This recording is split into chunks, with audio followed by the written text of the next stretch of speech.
Well, the movie World War Z is a very competently made thriller, I'll say that. And it's not like a typical summer movie driven by all the CGI whiz bang, which, as you know, drives me crazy.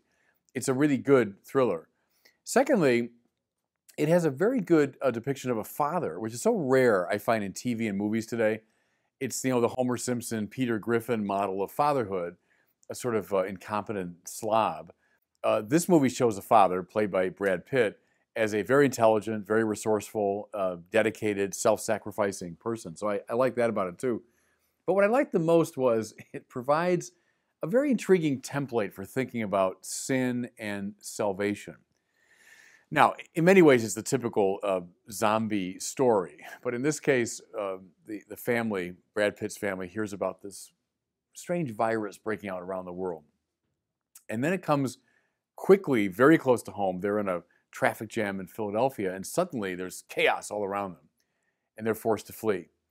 It becomes clear that there's this virus which turns people into the Walking Dead, into zombies, who are fiercely hungry for human flesh, and so the disease is spreading very quickly around the world. One thing that made this movie particularly frightening was the zombies were not your typical kind of lumbering oafs we've come to expect, but these were very fast and very deft teeth-gnashing killing machines. And so that made the movie, a little bit more frightening. Well, the family escapes to a ship off the eastern seaboard, and it becomes clear that Jerry, the character played by Brad Pitt, is a former UN special ops person who's been sent into these, hot spots around the world, so he's an expert in all this. And he's pressed into service to figure out where this disease came from, to go back to the origin of it, and then try to find a solution. So he flies first to South Korea, and then he wings his way across the planet to Jerusalem, because it's determined that the Israelis figured out a way to build this giant, thick, high wall to keep the zombies out. So Brad Pitt goes there to try to figure out what's happening. Now, here's what struck me about it. Oddly, during the movie, I was thinking a lot about the Council of Trent. Here's why. The Council of Trent says that sin is passed on from generation to generation. Propagazione et non imitazione. Latin for by propagation, not by imitation. If you want, it's a disease concept of sin. And I want to say a word about that, because most of us, I think, would instinctually opt for the more, imitazione theory.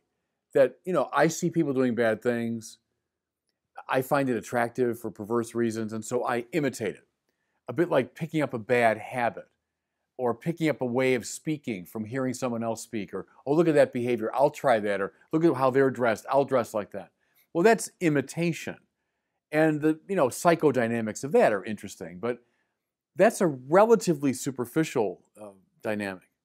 What's deeper is propagazione, by propagation. Sin is passed on, Trent says, not in that first way, but in this deeper and more abiding way, where it's caught more like a contagion. Now, here's a good trope for it, I think. Consider a baby who is gestating in the womb of a mother who's addicted to crack.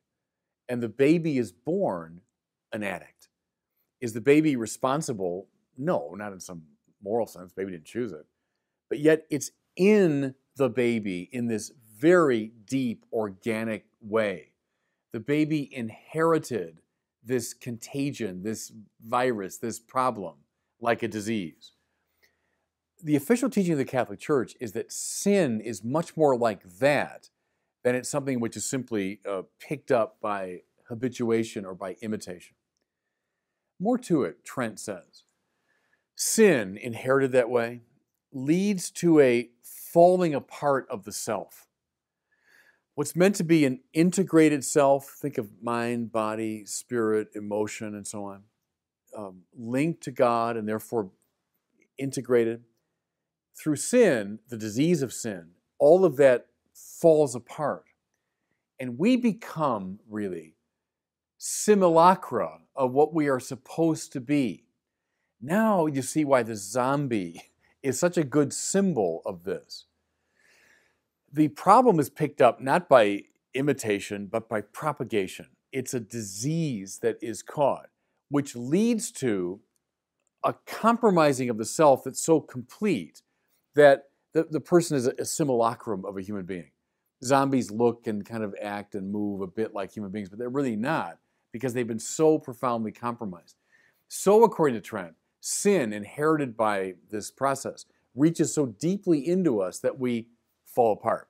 Now, what's the implication of this? It's very important for understanding a Catholic and indeed Christian doctrine. If sin is simply a matter of habituation or imitation, I've caught it from bad influences and so on, well then we could in principle find a psychological, political, economic, sociological, interpersonal solution for it, right? Well, change your habits or hang around different people, or we'll change the economic and social political arrangements and we'll be fine.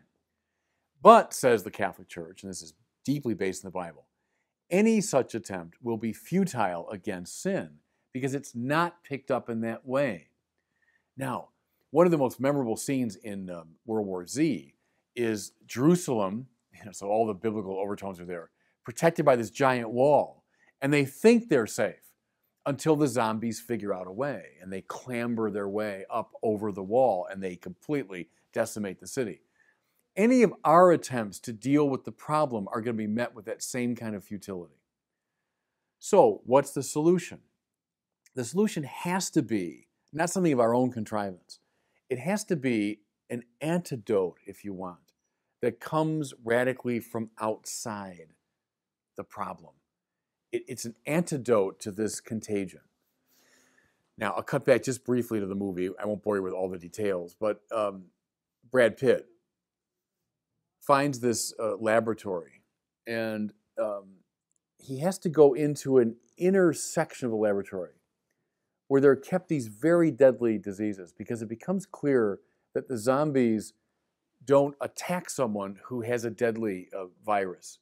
So Brad Pitt's character has to go into the heart of darkness. This place is surrounded by these dangerous figures. Furthermore, he has to inject himself with this deadly virus.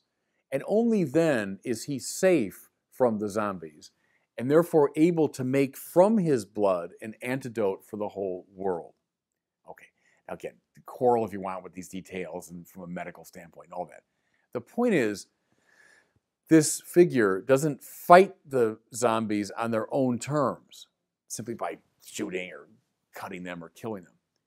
He goes into the dysfunction, very courageously, very bravely goes into the dysfunction, takes on himself deadly disease, and thereby is able to provide a blood-based solution to the world's suffering.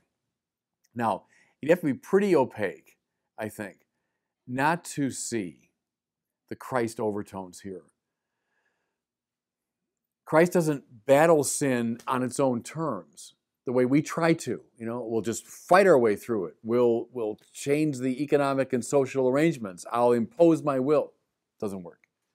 Rather, he goes into sin. As Paul says, he becomes sin on the cross, and then sheds his blood, which becomes the antidote to sin.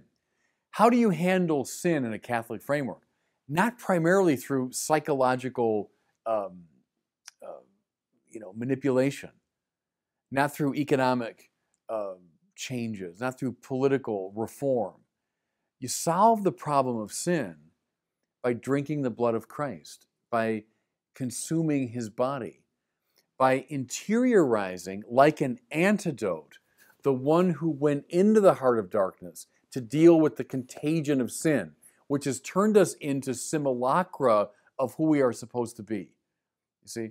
So step by step, you see in this rather extraordinary movie, the template for understanding what sin is, what it does to us, and how we're saved from it. And here's something now, I'll editorialize a little bit here at the end. I think at a time when the Christian churches themselves have gotten rather inept at telling the great story of sin and salvation. the movies sometimes do it much more effectively. I think watch this World War Z, and you'll see a very interesting meditation on the problem and the solution.